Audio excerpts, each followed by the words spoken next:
What's good, everybody? It's Ben here. We are with a deck showcase. So this past weekend, I was able to go 5-0 with King Gomah.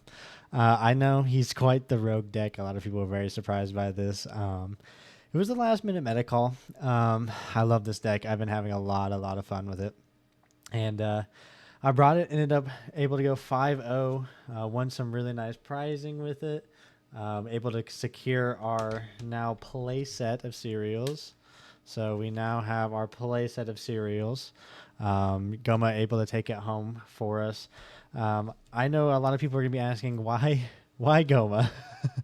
um, he's a very niche deck. He's very odd. He's very weird, but he rewards you a lot if you really hone in, learn the sequencing, learn the deck.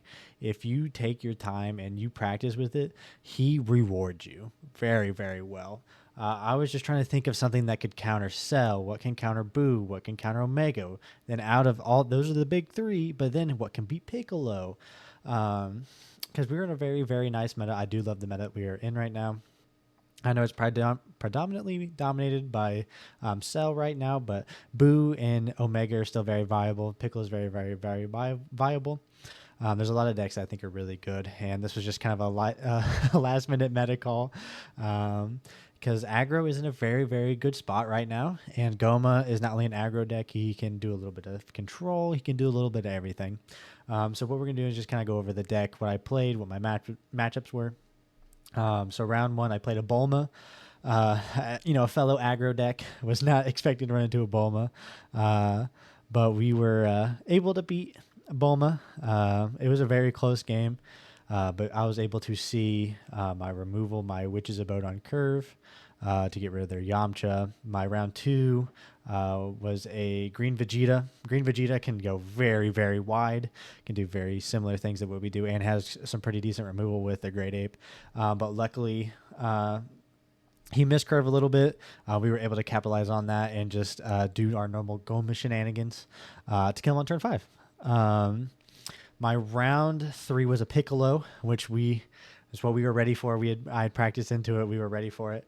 I do have some spicy tech for Piccolo that we luckily saw in our opening hand, so that really helped me secure the game. Just went really wide on them.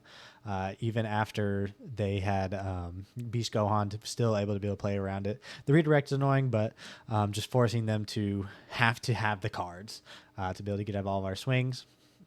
My fourth round was against a Boo. Arguably our hardest matchup. If they see their curve, it is very hard for us to stop them. Luckily, I was able to play around it, force them to burn marker early, to not be able to 5 into 4, and we were able to take them down before turn 5. I think I went into the game on turn 4. Then last round was against the Cell. I love Goma in the Cell. I think currently with my testing and playing on the client, I don't think I've lost to a Cell yet on Goma. It sounds crazy, sounds almost impossible, but every Cell pretty much plays the same, and I was able to capitalize on just all my testing that I have done with it, and this is my secret Cell killer, is like what I like to call him. He just goes so wide, I'm able to do a lot. And yeah, so we're going to go over the deck now that I was able to go 5-0 with, starting off with our fields. So our first one, we have Planet Omega. So on play, if your leader has Demon World or Demon Realm in it, which we do, or Demon World, we can take a life and draw a card. Essential turn 1. I think I had this turn 1 every single game. It's a 4 of. You want to see it in your opening hand, especially against Boo, so that they can't rest your stuff and do their Boo shenanigans. Able to draw a card, take a life. So incredibly good, and also having the second Demon World trait, which will come up whenever we come to our leader ability, which we'll just give you a quick reminder in case you guys don't know or not familiar with Goma. He places one field from the battlefield into your drop. If they have Demon Realm or Demon World, then you play a 3 cost with that same trait. So let's say I trash Planet Omega, for example, I can play out a 3 cost or less second Demon World traded card. That's what he does. Very cool. His entire deck's around fields and having these first and second Demon World traded 3 drops. So on to our next card. We were playing Demon King Palace. Probably the best field. I am not going to lie. We're playing 3 copies of it. This card is absolutely amazing. So you choose one of your battle cards. The cost of 4 or less, and includes Demon Realm or Demon World, and you refresh them. So very, very good combos that you can do with this. Your 4-drop Gomah, which we'll talk about later, is able to play this out for free. You can restand him in that same turn that he swings. Very, very good. This is able to put so much pressure onto your opponent and force them to really, really have to get out of all of your swings. Our last field is Witch's Abode, which I'd mentioned earlier. This one is very nice because on play, we're playing 2 copies of it. It also takes a life, which is something that I didn't find till very later into my testing. It does take a life, which came up a lot today, which is surprising because a lot of people were trying to choke my life. But being able to take a life and pop a 4 or less that is rested is very, very nice. Having some built-in removal and an aggro deck is really, really, really good. Onto our 1-drops. We are playing 4 copies of the new Searcher Degasu. This Degasu is crazy good, crazy good. Searcher being able to have a 10k is really, really nice. But what he does is if my leader is King Gomah, I search top 5 for any Demon Realm or Demon World.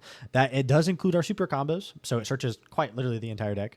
But then the trade-off for him being a 10k is you have to discard 1 card from your hand.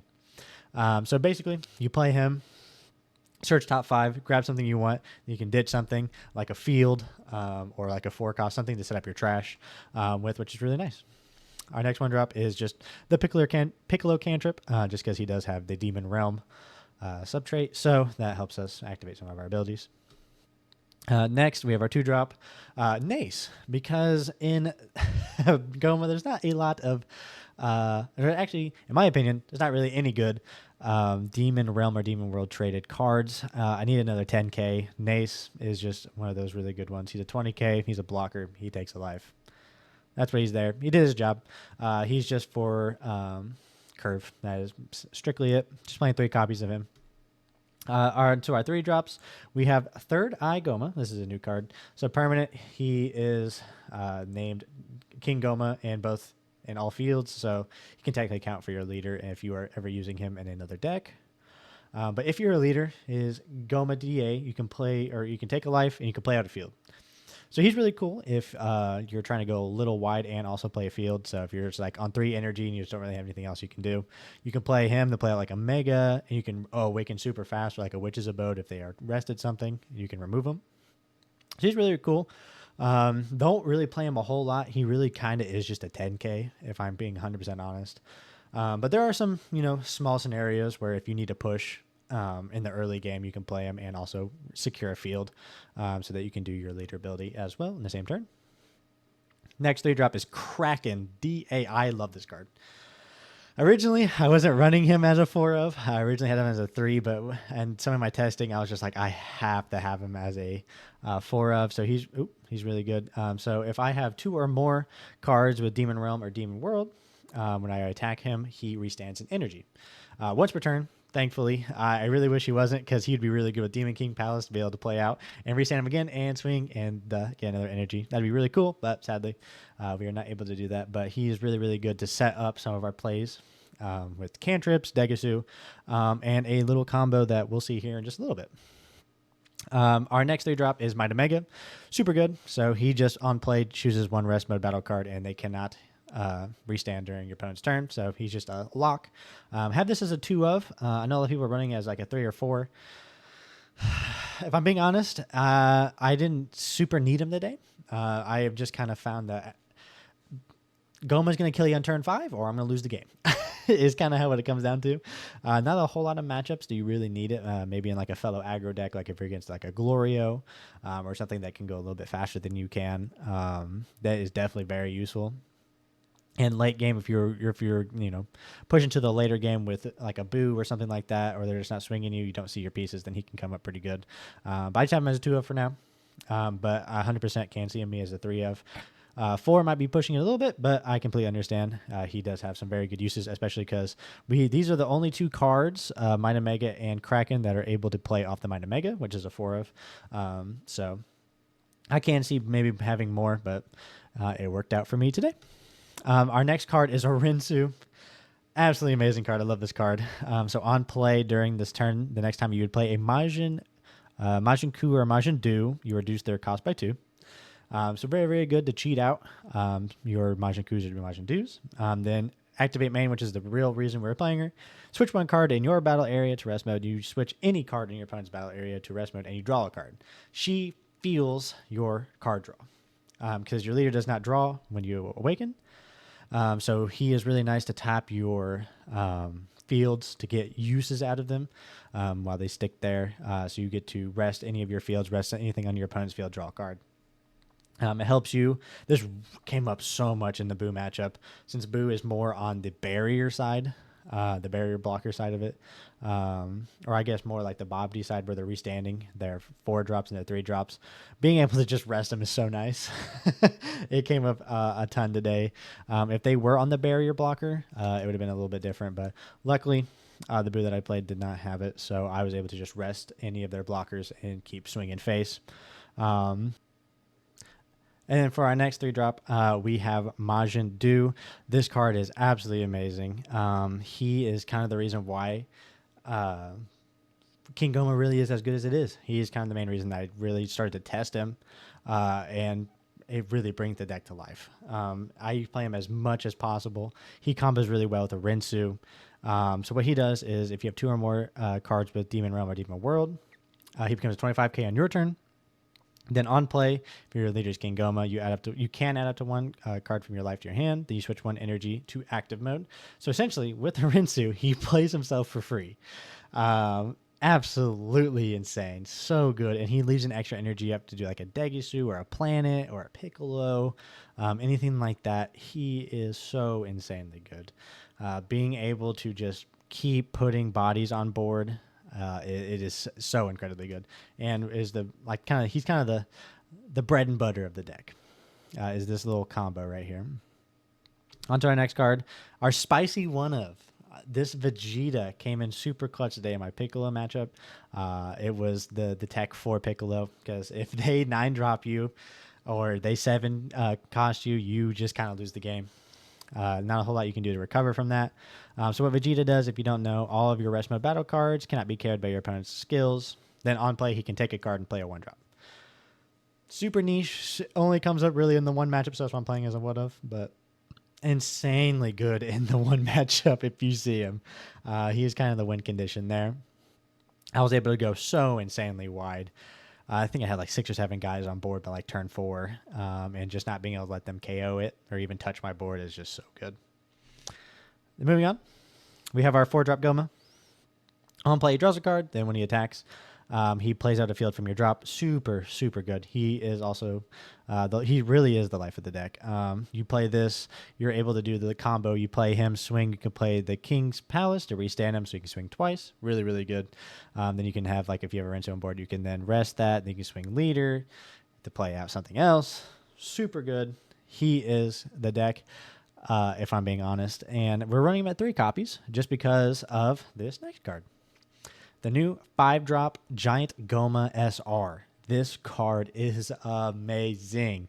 He really makes this deck competitive, if I'm being honest. He is a 5-cost 35k body, and then he is King Gomah in all areas in case you ever want to play him in something else. But on play, you discard 2 cards. Then you draw 1 for each different named field in your drop. So essentially, he is a ditch 2, draw 3, which is really, really good in this deck because we are running 16 zeros, I do believe. That's a lot of zeros. Him being able to filter out your zeros and then potentially draw 10Ks is so insanely good. Then the cherry on top is activate main is that you put him in trash, you play at your 4-cost Gomah.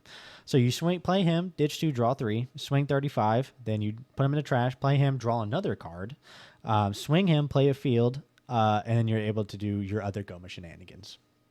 So good. It's such a good combo because realistically you only need to see 1 or 2. You just need to see 1 basically on turn 4. Then turn 5, don't matter if he died or not. You can just play him from your trash. So incredibly good. Then our last card is just our Dende super combo, just because he does have the Demon Realm trait. So we're able to search him with Degisu. That's the deck, guys. It was so much fun bringing him, being able to play with him. Being able to go 5-0 was super nice. I was hoping to just get maybe top 4 with him, but being able to take the whole thing home was absolutely amazing. I hope you guys enjoy this video. I'm going to try to put out some more deck profiles and stuff in the future whenever I win more events and stuff like that. So stay tuned. Please check out my other buddies' channels. I've been around the TCG Fusion World for a little bit. I haven't really made my own channel till now. Just want to get my feet in the water with it, and so I hope you guys enjoy. Please check out ScytheTCG. I've been on there a couple times. I'm sure you guys might have seen the Giblet video, which I had won. A regional with Giblet less than 24 hours of him being out was so much fun. So if you guys have not seen that, please go check out him, and also Clay Grider. Those guys are both in my locals. They're absolutely great. They're great content creators. They're great people. So you guys go check them out as well. And thank you guys so much for watching.